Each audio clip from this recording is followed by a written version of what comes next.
Good morning.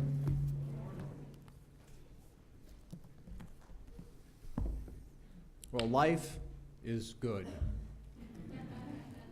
And that's to cover some of the short responses that we're hoping that the kids have if they come up here and speak. Be a little more elaborative as to what you've learned and maybe what you've been convicted of. And as a leader, you know, there was probably 10% leaders at the conference.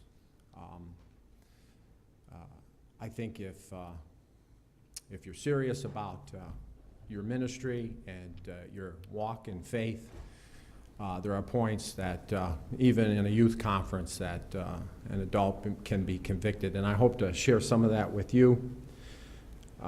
It's been a month almost since we went, and Pastor Matt explained some of the reason why there's so much delay. And so I thought about what I would say up here before I let the boys file up here. And mostly I think I'm just going to give a summary of what we did there, and maybe, you know, maybe they have something prepared already, but maybe some of what I'm going to say might spark, jog their memories, and they might remember something that God was speaking to them on at least one of the 5, I think we were actually gone 5 days, maybe even a travel day. I wrote some notes here somewhere. Well, it turns out, I think I told, I want to thank the church, actually, for allowing us to do this, and you, as a church, we've been very faithful to support the youth group in this endeavor every 3 years, I think it is. So I want to thank the Tinkers, I want to thank the treasurer, Jason Treese, dealing with all the monies going in and out and tallying and so on and so forth. I think I told the Tinkers maybe over 6 months ago that I was volunteering to take the youth, and they were very surprised when when I volunteered. And I'm not exactly sure why I thought God was speaking to me to do this. Maybe it was a whisper in my ear from my wife as well. Joel probably would not have wanted me to go. I can honestly say that I liked going, and I liked spending the time with all the boys, particularly my son, because you know, maybe I don't get enough time to have on a one-on-one basis with my 3 children, and so this was at least one. And on top of it, it was a spiritual experience as well.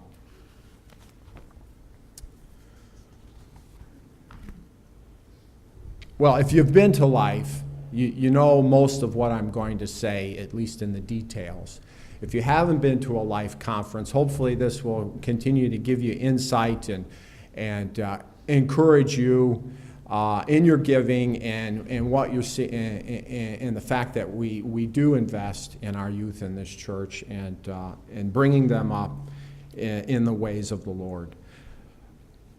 There are probably about a dozen speakers that give presentations throughout the week. The week was shortened a little bit. Now maybe somebody can correct me, but this maybe was one of those times that's different than the others as they prepared for Life. They put it during the 4th of July week, so we didn't have Monday, and we traveled on Tuesday, and they pushed or at least they shifted it. They pushed the 5th day to Saturday, and we were kind of in need to get back by Sunday for a particular reason this year. So we actually made our travel days Tuesday and Saturday, so we missed a lot of the events that occurred on Saturday, and one of those events was a 5K, and if you know me, you know that I kind of am into running, so I felt kind of bad that we missed that, and it turns out, if you've seen any of the video or any of the pictures, our president And if you know anything about our president, John Stumbo, it was good to see that he actually participated in that 5K. He was, in his previous life, an ultra marathoner. He doesn't do that anymore, but God healed him from a very mysterious disease that he had about 5 or 10 years ago. And it was good to see that he was capable of running that 5K, or at least finishing it. And he was one of our main speakers, actually.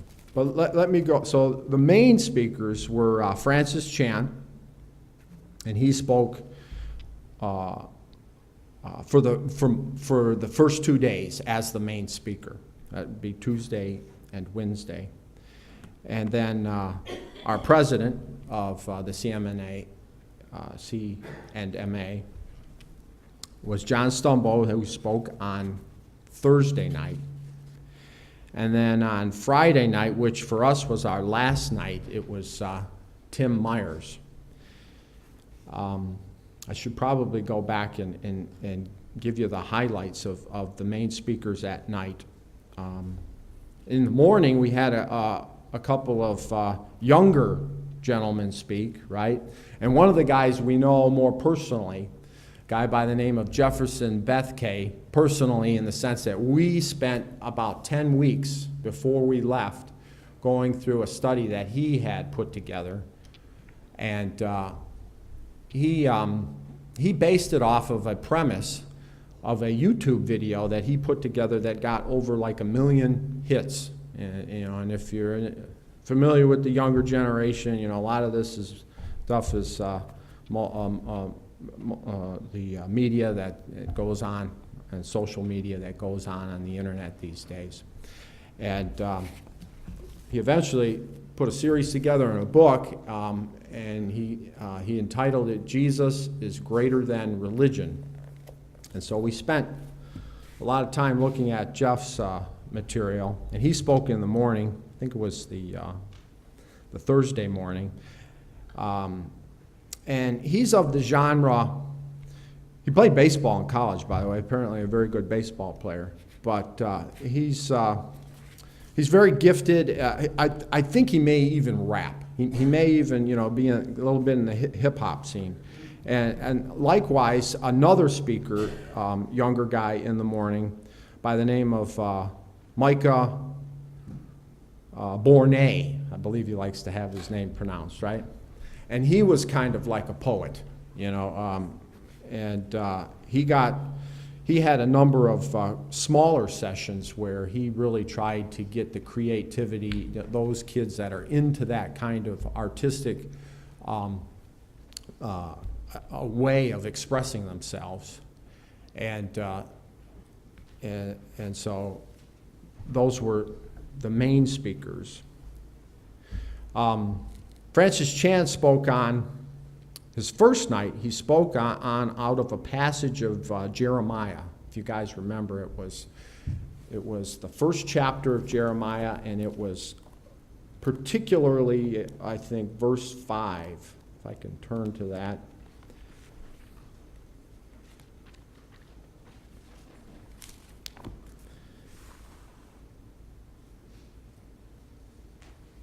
And this verse, at least a portion of it, is maybe familiar to all of us. It's been used fairly regularly in defending sanctity of life issues. But it says here, before I formed you in the womb, I knew you, and before you were born, I sanctify you. I ordained you as a prophet to the nations. And this is God speaking to Jeremiah. And his sermon was based off of that.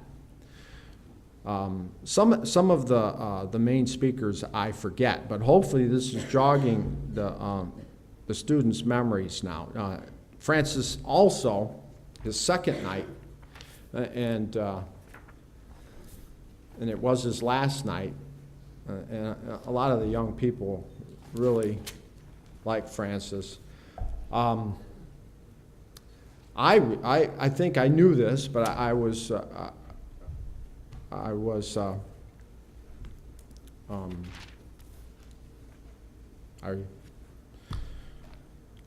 I remembered, if you will, that Francis is actually my age.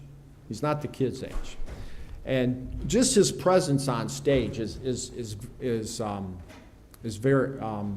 very impressive. You know, there's a number of things that he does that he just knows how to captivate a crowd in a spiritual way, not just for popular sake. But his other talk, he was really focused on the presence of God and God's glory. And one of the verses he brought us to, as when it's referred to in Revelation, is the great white throne. And that verse, I think, was 20, Revelation 20, verse 11. Then I saw a great white throne, and him who sat on it, from whose face the earth and the heaven fled away, and there was found no place for them. And so he spoke on those terms about that God knows us, that there isn't anything that we can hide from him, and that and the other two speakers at night, again, were John Stumbo and Tim Myers. John, Dr. Stumbo, our president, focused on a number of issues. You know, his main theme, he's got these monthly videos that he puts out, and they were on, he's really expounding on the process and practicality of missions. And so there was some of that speckled in his talk, but for most of it, though, he did just go through his testimony of how God healed him, and he's written 1 or 2 books on that whole process. And so I can't remember, but there were books, and maybe you guys can remind us. There were books by him that were for purchase, and they were going for a certain amount of it was going directly towards missions if you bought them there. And then there was also matching funds, I think, as well. And then finally, Tim Myers on Friday night, younger guy, probably still only about 10 years younger than me, though. And pastor now, and a lot of these main speakers, especially if they grew up in the CMMA, they would recollect what it was like for them to go to life, trying to relate to the kids and where they're at right now. And I thought that was really good, and that was like Tim Myers' speech where he began at that time in his life, but then he progressed, again speckled with scriptural references about how God was leading him, and through his mistakes and his not so humble approach on things, that God still used him. And I thought it was a great message of how he was encouraging the kids to go for it. Okay, yeah, you might not do it exactly the right way, but and he started in his ministry as a youth pastor, and maybe the youth will remember this, of his example where he puts together this short missions trip. They go to one of the countries in Asia that I think it might have even been brought up during the week, and but he knew that they were ill prepared, right? And but he was willing to go and willing to take the kids and just get out of their comfort zone. And yeah, maybe they didn't do it exactly the way Dr. Stumbo says that we should be doing missions back then, 20 years ago. But as they prayed and as they followed God's calling to spread the gospel, that God moved even in a missions trip, that wasn't exactly the best way to go about it.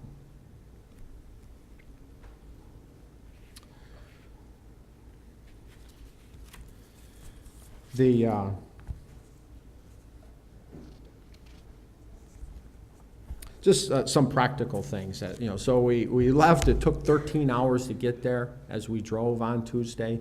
We arrived there just in time for a quick dinner and then the first session on Tuesday night. And we stayed at a nice hotel. It was a Westin, so it was a very well equipped hotel that had a bunch of amenities in it. But it was about a mile away from the convention center, so we had to have logistics back and forth. And I think with the work of the plans for this conference, there was a dedicated bus that went from some of the major hotels that were further away to the conference, and we took that sometimes. I actually didn't take it very much. The kids might have taken it more than I did. But there was also a tram because it was a straight shot. I think it might have been Main Street. And so it was easy to just jump on the tram if it was there and take that. And so we did that quite a bit. And but I'm telling you, as a confession in front of the congregation, I was very, very just not in the right mindset the first day. We were late to everything. It was driving me crazy. We could, and there's thousands of people there. You get into the main assembly and then you get dispersed from the main assembly. It takes like 10, 15 minutes just to get out of that, right? Just to get out of the assembly. And we were supposed to be at these smaller sessions after 10 o'clock because in the morning you have like a half hour of worship. The band was wonderful. I mean, from a contemporary and for people at that age, younger age, I thought they did a really good job. And there was other things going on stage in preparation. They always kept the kids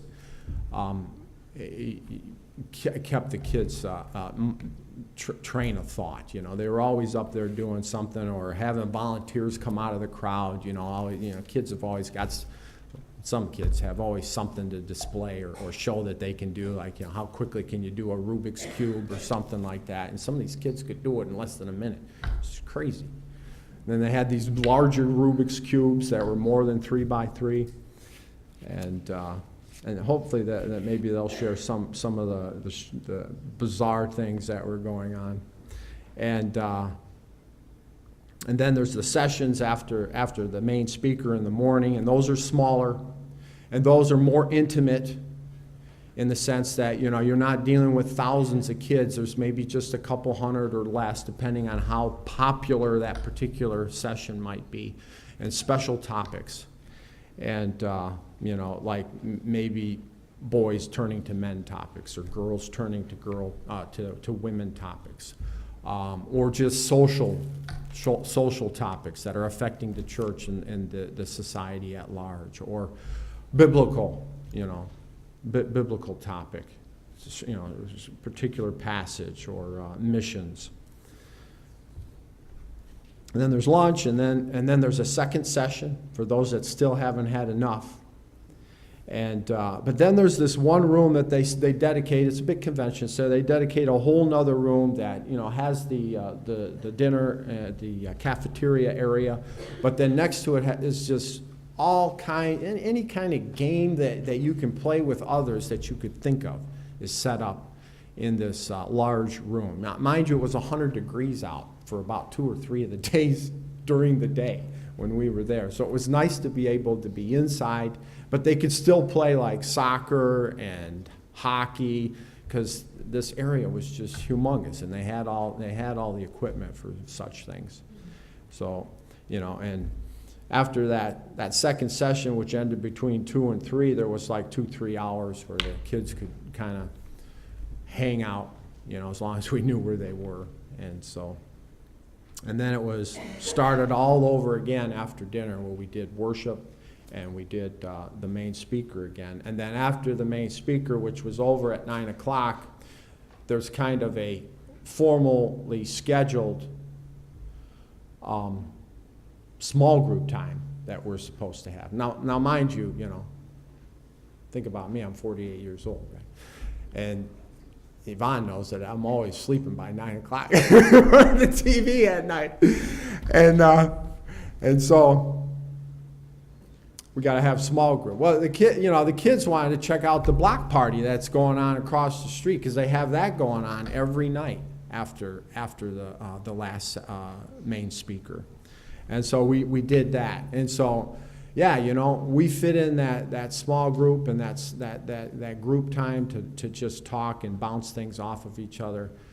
We did, but one of them was actually on the way home, on our drive home, because I had them captivated in there, huh? And so we were able to fit some of that in, but maybe 9:30 at night isn't the best time to have that small group time. I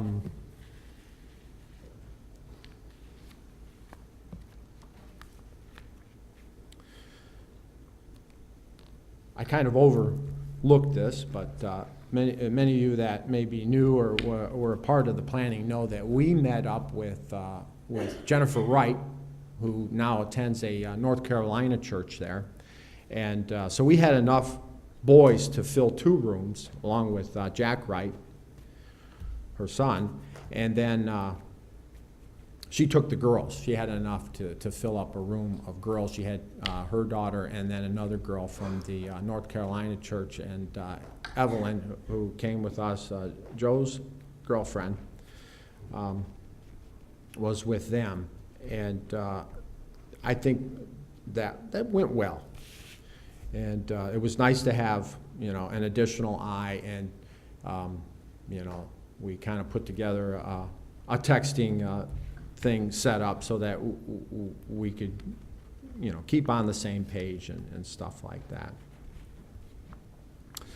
But I guess just to close, I would just like to share something that there was a number of things that I had that were convicting, and some on a very practical way of just trying to keep an eye on 8 to 10 young adults at all times, but yet give them the freedom and give them that liberty to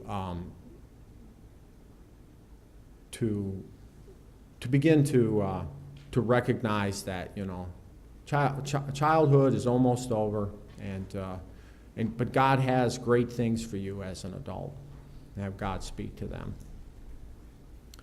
But so they had sessions for leaders too. But a lot of times, Joel and I went to sessions together, and we went to one that a lot of these speakers, the less than main speakers, although Jeff Bethke kind of filled both roles, and Micah too. But some were just set up for the smaller sessions, and I probably should remember his name, but I forgot it. But he's a pastor out of Ohio, and he came out of the gay lifestyle about 20 years ago. And God spoke to him. He was born again, and he had a number of sessions on how the church should respond and relate to gay community and gay people. And I thought that what he had to say in the session that I went to, which is entitled "How Do I Love My Gay Friend?" I thought was very convicting and very insightful, coming from someone that has been influenced and in that life, and it really spoke to me. I mean, to the point, because you may have acquaintances, you may have friends, you may have co-workers, but and I do, and I make decisions and I say things, and then we might regret what we do. And and that's happened in my life. So even afterwards, Joe and I, when we went up, and I shared with him some of the issues that I've dealt with over the years, and it was good to hear his response, and if you're interested in something like that, he may even have a book. I didn't ask him about that, but can come up to me afterwards. But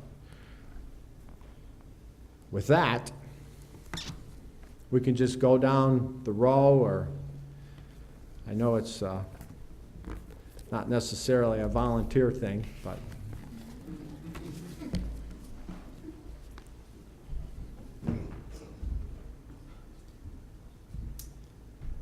so, as Mr. Bilecki and Pastor Matt said, we went about a month ago, so we've had a good amount of time to prepare and think about what we want to say. So, like a responsible up-and-coming college student, I waited till this morning on the car ride here to decide what I wanted to say.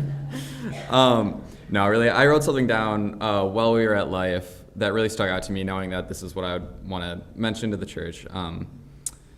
Pretty simple concept, one I'm sure like everyone here has had like drilled into them, but a good reminder, and I like the way it was said. So I just had this quote here that I'm going to read. It says, when you're not living by entitlement, but living by thankfulness, it will change your life. Everything is a free gift.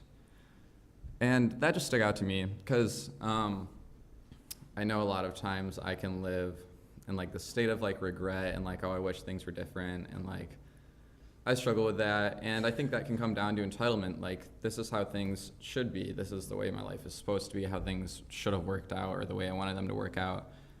And being able to let go of that and realize that everything we have really is a free gift, like, from God. Like, I didn't write down who said that foolishly, but they also said, everything down to, like, every breath you take is a free gift. Like, if God wanted to, I could, breathe now, and then that could be it. He could just stop me from breathing. And, and that's up to him because, I've done nothing to deserve anything that I have. So, I don't know. It just really kind of, for me personally, and I'm guessing for some other people too, like really just lightens the burden to just kind of view life from that perspective, to really be thankful for everything we have rather than, living.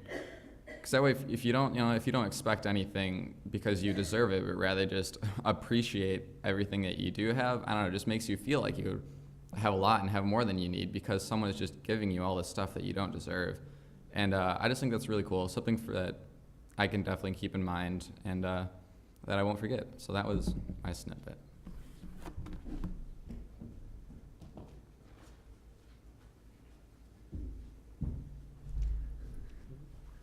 So, like, the days leading up to Life, I wasn't, like, really excited to go because the idea of sitting in a car for over 10 hours was not really appealing to me. But when we got there, I heard the music and the sermons were really good, and I saw that God really is still working in the lives of teenagers in this day and age, and that we can all benefit from God's gift of salvation, and we just need to accept it. And I personally needed to get over this self-centeredness that I had about myself, and this really helped me to ask God to help me with my problem.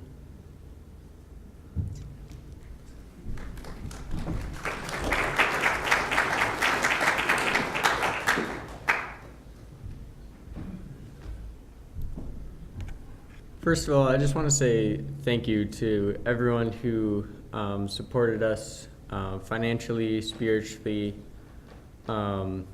in pretty much every way. It's really not possible without you guys, so thank you. And I also want to thank Mr. Bilecki for taking us. He didn't have to, but he decided he wanted to, and we had a good time because of him, so thanks. The thing I most learned from life was relationships. I just haven't really had too many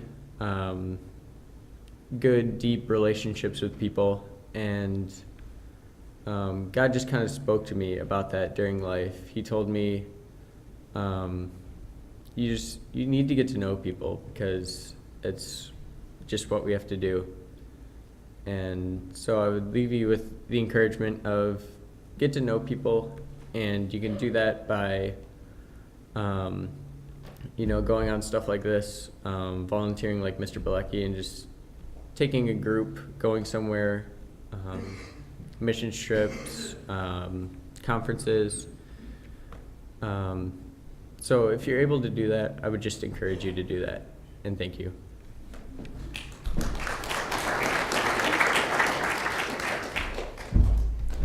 This was not my first time to Life. I had the privilege of going a couple years back to St. Louis, Missouri, so I kind of knew sort of what to expect. There wasn't too many things that kind of caught me off guard. There were a couple things, though. There was a couple different changes. Francis Chan, he actually, there was a scheduling mistake last Life, and he wasn't able to be on the main stage. He was in one of the smaller breakout sessions.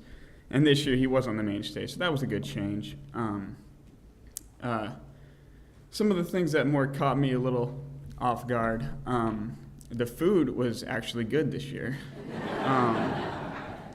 They also brought in a world-class magician he was on TV, and he was spreading the gospel with some of the magic tricks he was doing. And it was astounding, some of the stuff that he was doing, so it was really cool. And so those are things that caught me off guard, that they were good, but there were a couple things that weren't, such as getting covered with poison ivy during the service project, and also in our hotel room, shoved behind one of the, in the back of the cupboards, there were some mysterious undergarments there that we asked the hotel to deal with them, but they ended up never dealing with it. So it was just sitting in the corner all week. But for some of the main sessions, actually what I learned most, I think, was from the breakout sessions with Jefferson Bethke. He had one titled Reading the Bible as a Narrative, and it really put in perspective how the Bible is actually a story from start to finish, and that God is still working through all of his people. And it was just really good, a fresh new look at the Bible. But I really did have a fun year. I hope that some of the newer, younger teens coming up can take as much away from life as I did and have as much fun with it. Thank you.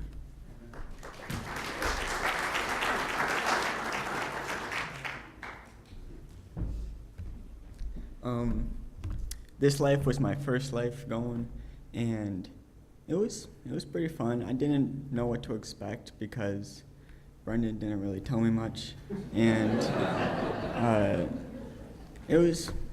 liked it. It was a lot of fun, and the biggest thing that I got out of it was when Francis Chan said, he was talking about prayer and who you're praying to, like that it's not like talking to a friend or something like that, but you're talking to God, the one who made you and stuff. So you should treat it with like set apart times in the day and stuff like that, and that really touched me. And yeah, that's what I'm saying.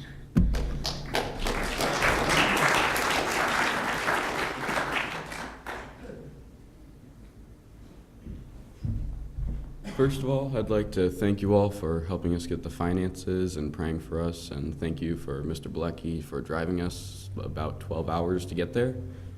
But that was probably quite a task. Life, I didn't really have any expectations for. I've never been there. I honestly didn't really ask my sister about anything, so. But overall, it was a lot of fun. I got to hang out with my friends, met a couple other people, and the sessions were great. The speakers were great. Francis Chan, I'd say, was probably my favorite, and I really did like his session on prayer.